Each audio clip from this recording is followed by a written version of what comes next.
Welcome to the 2024 National Juneteenth Festival Series lecture, Juneteenth, the Truth. Today, we're going to be talking about U.S. enslavement from the 1500s to 1619. We're at the Shaw Library. But before we bring C.R. Gibbs to the podium, I just want to give you a brief discussion about the National Juneteenth Festival. So in 2014, a group of friends and business owners along the Georgia Avenue corridor decided that we wanted all children to have an accurate knowledge of American history. So to address our children in our communities' need to actually know the truth about their history, we partnered with Historian C.R. Gibbs to present and discuss the secret history of Juneteenth. This group of neighbors then called themselves Juneteenth on Georgia. The next year, 2016, we also partnered with historian C.R. Gibbs and presented the High Road to Juneteenth, the African Americans in the Old West. And we had a Texas-style barbecue at a local soul food restaurant. In 2019, we partnered again with C.R. Gibbs, and we did the Next Frontier. In 2021, we partnered with the DMV Home Team, which was convened by Texan Thomas M. Blatton at the Civil War Museum. And there we did a lot of other activities in celebration of Juneteenth. In 2023, there was a coalition, and the coalition had lectures and festivals and prayer breakfasts throughout the district, Maryland, and Virginia. In 2024, we regrouped and called ourselves the National Juneteenth Festival. And the mission of this organization is to transform our communities through programs of study which create social and economic justice. Today, we're embarking upon the second lecture of a 5-part lecture series with historian C.R. Gibbs. And so we're going to be talking about the U.S. enslavement from 1500s to 1619. So let me just tell you a little bit about C.R. Gibbs. C.R. Gibbs is an author, a lecturer, and historian of the African diaspora. He has several books, which we will talk about at the end of this lecture, but I just want to just share a few topics that C.R. Gibbs lectures on. One topic is Africa, Black Americans, and World War II, Nubian, Black Guardian of the Nile, Blacks and the Civil War, Black inventors, great Black women, racial stereotypes in American films, the Black West, the fight for freedom, and he just cut me off. So, so I won't go through the litany of it, but if you go to our website, which is at www.National Juneteenth Festival, you will see all of his lectures presented there. So without further ado, I will present to you C.R. Gibbs. Thank you, Gina. Appreciate it. Again, hello, everyone. In this part of the series, as has been said, we will be moving from basically the era of Columbus to Jamestown. Let's begin. When we talk about the history of the world, we need to understand that the transatlantic slave trade was one of the largest crimes ever cataloged. We have to understand that we are talking about a minimum of 12.5 million people, more than 30,000 different voyages.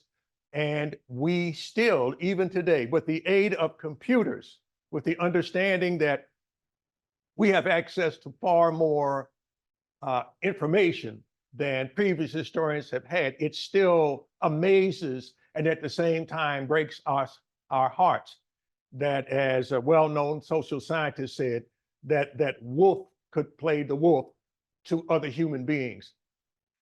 We see that what started here in the age of Columbus will go beyond the end point this afternoon, and we will continue with that. But it's important for us to have a better understanding. Last time we talked about the roots of enslavement and the need by Europeans for gold and God and glory. And now we've come to the issue of workers as well. If you take a look at the bottom of the image that you see, you'll see the progression, the growing horror of the slave trade, century over century and land over land.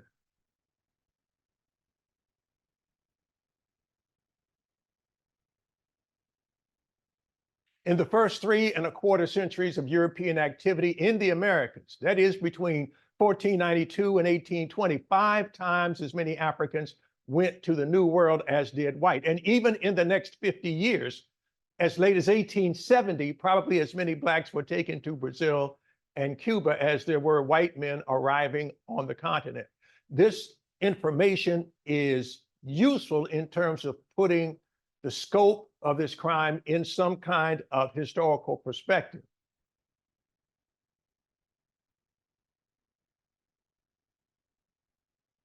Through it all, the major European nations had as part of their, if you will, handmaiden, the Pope. So that what you see, no matter the suffering, no matter the savagery, it was papally blessed, and Rome also got a cut of the action.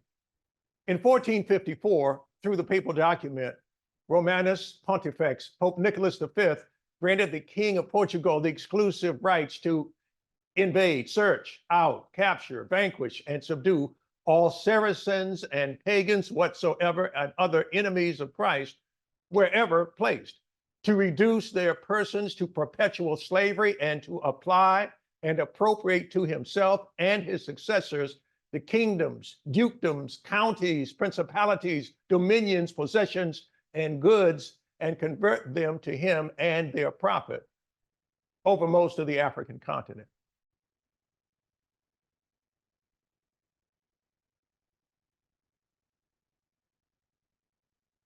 And so we're looking at, after the substantial suffering and near extirpation of the native populations in the Caribbean, 12.5 million Africans brought against their will. We say that those are the ones that made it alive across the ocean. That does not, at the same time, have us realize that it's likely the bones of others lay on the bottom of the Atlantic, the ones who didn't make it. And we still need to address, and address we are, that crime. Understand that even though it is seldom taught in the schools, the Africans fought back. They always fought back.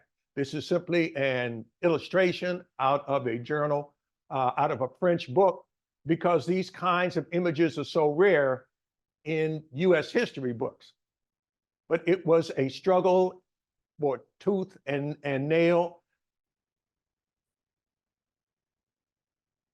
Malefiasante documents some 300 battles on the land against Africans and Europeans who sought to steal them from their homes and hearths. The initial idea was to organize these unwilling workers, America's only involuntary immigrants, as and under European-style governments, as you see, for example, the colonization of Latin America, so that these men and women and children would be unwilling workers for the rest of their lives. And if they should have progeny, they too would be on a perpetual mill of enslavement. But it is necessary as well to understand the arc of suffering that went on, and that thousands of native people, starting with the Taínos on the islands of the Pacific, the Arawak, Even the Caribs, who were reputed to be cannibals, ultimately could be captured and reduced to enslavement. And this is a process, the enslavement of these people of color, that will continue on through much of the history of the United States.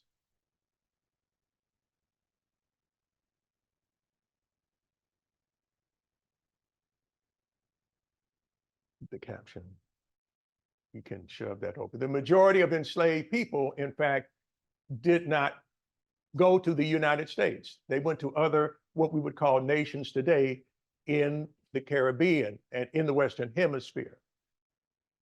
Their labor, their sweat, their blood would be used to build economies that would startle and stun the world.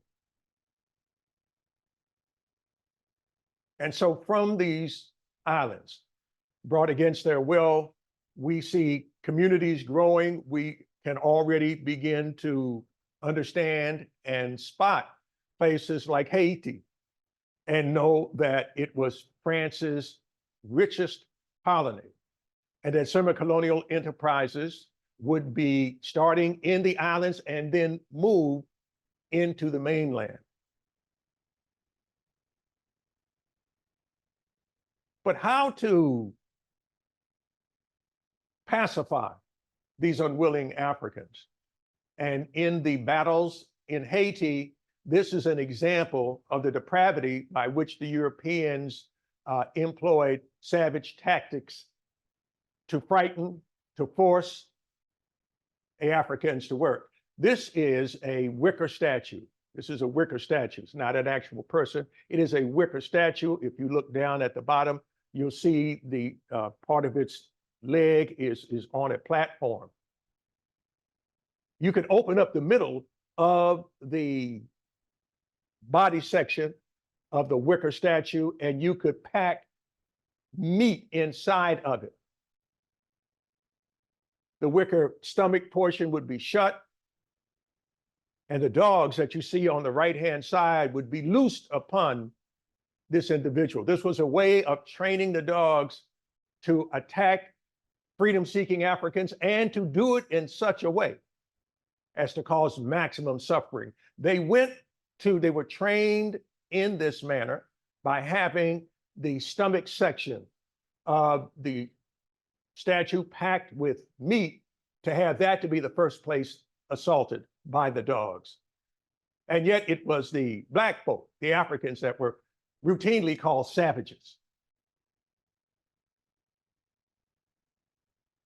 These are other examples that help to document the kind of savagery that went on during this period and beyond.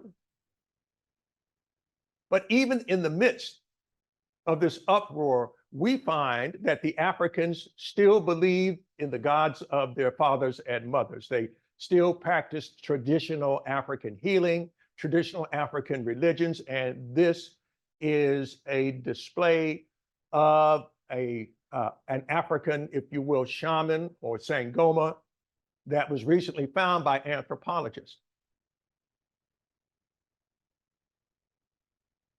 As we get to the revolution in Haiti, the world took note of people like Jean-Jacques Dessalines and, of course, Toussaint Louverture and so many others. And so when one of Napoleon's men offered a visit to his children, Toussaint Louverture made it very clear that you would not be able to twist him from his desire to free his people by offering him a visit with his children. That, in other words, he would not be cajoled, he could not be bribed. Freedom was always uppermost.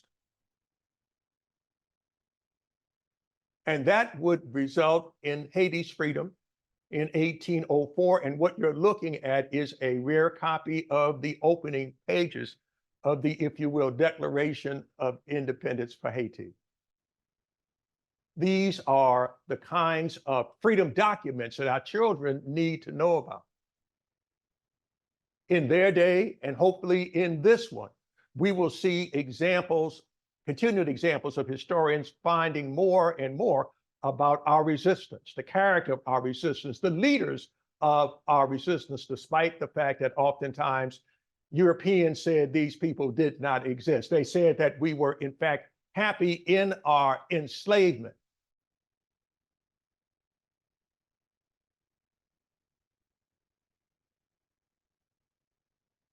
Gina, I think your friend has, she raised her hand. Did she have? Did you have a question, dear? So like, if they,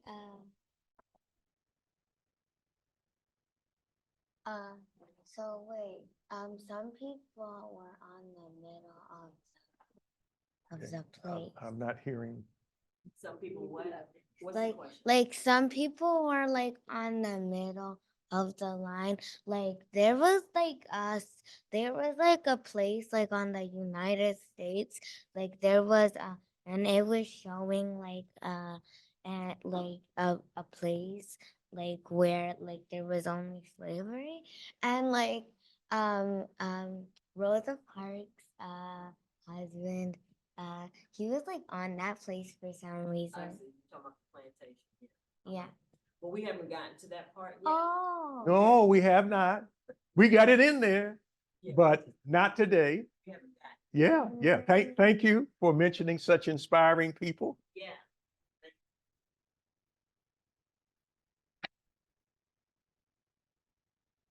And when we talk about inspiration, we think about this particular event, again, not well known in the history of the world, that the revolution in Haiti sparked revolutions all throughout South America. And there were people who were inspired to do the same in their countries in an effort to end slavery.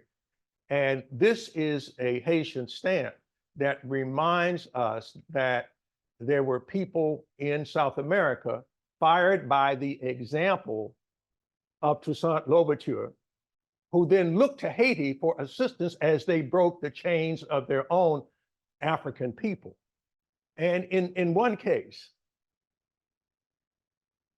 the folks who followed Toussaint, who came into control of Haiti, offered what they considered to be the most effective weapons of revolution.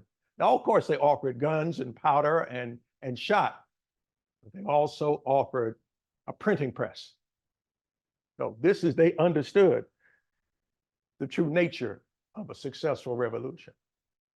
Black slaves were indispensable to Latin American society, but in his desperate search for allies, Simon Bolivar chose to abolish the wicked institution, hoping freedmen would swell his army's ranks. In other words, this is a man that we call the George Washington of essentially South America. And he used thousands of Blacks in his army to help free all of the Black people in the countries that he controlled. He was called Simón Bolívar, el Libertador, the liberator. And he is honored even in today in countries that have sort of conveniently forgotten that their independence was won by Black folk. If we move north up to what is becoming the United States of America, we will find the same freedom imperative, brothers and sisters, the same freedom imperative that we saw south of the border. And understand that there was another industry that was fueling the English colonial effort like no other. Slaves, the trade of human flesh, became the life's blood of the nation's economy. And it would be on the backs of enslaved Africans that the future empire would build both its success and its power. And again, seldom taught is the debt that these nations owe, the riches that they received that built many of the palaces and monuments to European greed and turpitude. And that went even for north of the United States. We forget that there were enslaved people for a time in Canada. And this is the document signed by Governor Simcoe that ended enslavement in a part of Canada.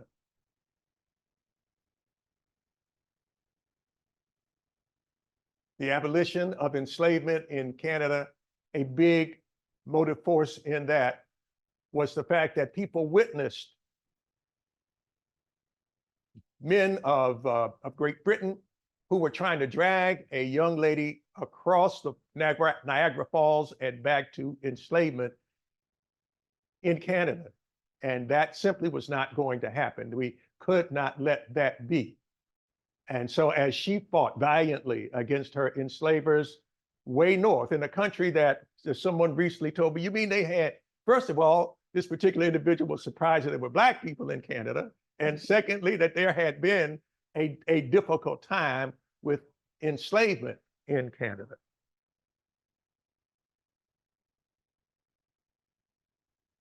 But once that evil institution was ended, Canada became a place of comfort and solace to freedom-seeking Black folk from the United States.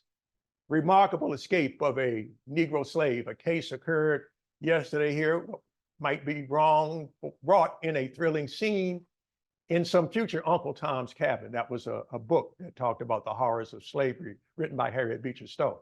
A runaway slave had succeeded in reaching the state of New York. But when he arrived at Oswego, he was closely pursued. He got on board a vessel there, which, however, turned out to be bound not for Canada, but for Youngstown, Ohio. When the fugitive arrived at the last named place, he was in no better position than before. The dread of instant capture urging him on, he secured an old gate and floated himself upon it, expecting to be able to reach the Canadian shore. He, however, got out about 12 miles into the lake instead of getting directly across to Niagara.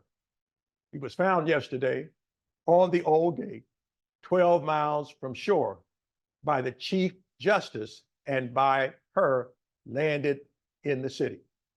We know he made it finally to freedom and to Canada. This is from a newspaper called the Toronto Leader.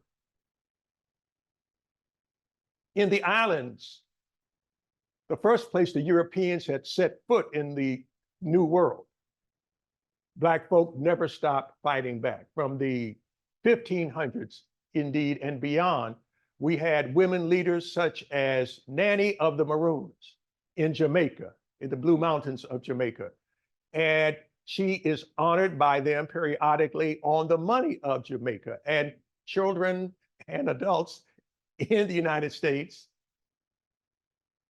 and in Canada and in the islands need to know about this brave fighter for freedom. This was difficult work. The Europeans had decided to convert most of the islands that had enough arable land into sugarcane fountains for planting the sugar cane and it being harvested by us, but the wealth being exported into Europe.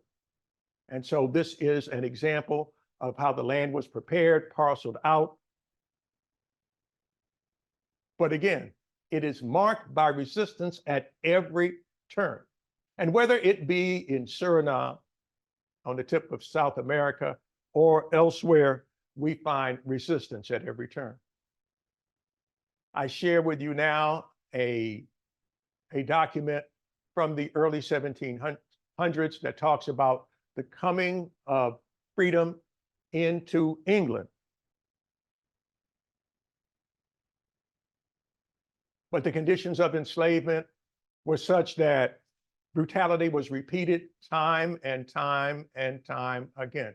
And an industry almost of resistance sprung up in order to highlight and tell the truth about the horrible practices of enslavement.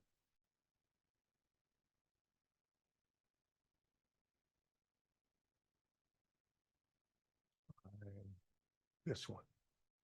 And with the power of enslavement steadily drawing people into even broader and bolder attempts for freedom, we find that ships full of enslaved people were headed for English ports once slavery had ended in the British Empire.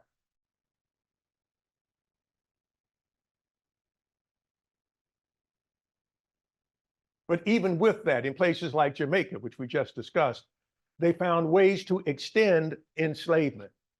So we had a Morant Bay Rebellion, even after slavery had been, at least in paper, forcibly ended. But the attitude of the slaver was such that, well, we don't care about the laws, we care about the money. And to the extent that we can use stratagems in order to reduce these people to enslavement, in some cases, past the emancipation date, we would do that. And these are already old ideas that came out of the time of Columbus and walked us all the way down to the end of enslavement in the British Islands. What we've done today is to take a look at the ways in which, from Columbus's time all the way down to 1619, from the start in what would be the colony of Virginia, all the way, as amazing as it sounds, in its scope and in the size of the suffering. What we have done is to take a look at how slavery began and people became commodified in the United States. So just in a way to quickly review, we have Columbus's 4 voyages. Already by 1493, the native peoples of many of the islands in the Caribbean have been reduced to enslavement or exterminated outright, or died horribly as a result of disease. As the insatiable march for land and places to start sugar moved out of the Caribbean and into mainland America, we have a little place called Jamestown. And you say, wait a minute, Jamestown, what does that got to do? Well, yes, beginning in 1619, a colony that had itself started in 1607, receives enslaved Africans. And this we'll go into more detail on the next time we gather. But please understand that as we walk back over the issues of enslavement, how it began, how it grew, and what's going to happen next, we will take a look at American history rarely done in the schools today. Please stand by, and we'll see you next time. Okay, and so I just wanted to encourage everybody to please go to our website, which is nationaljuneteenthfestival.org, and also subscribe to our YouTube channel, and you'll be able to see last week's lecture and also this week's lecture. And thank you so much for coming out. Okay.